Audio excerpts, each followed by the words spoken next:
Kaixo artistak, hona gatoz zazpigarren igarkizunarekin jada.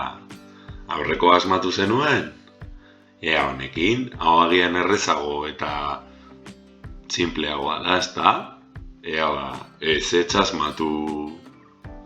Zer dela eta zer dela urdailean kosk egiten duena?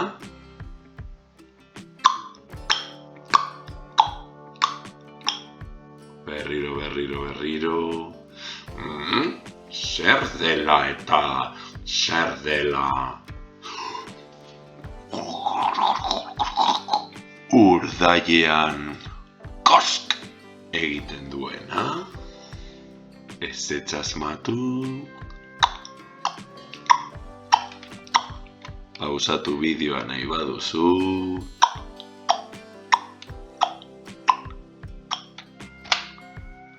Gozea, bazenekien, hau agian erreza zen, ezta?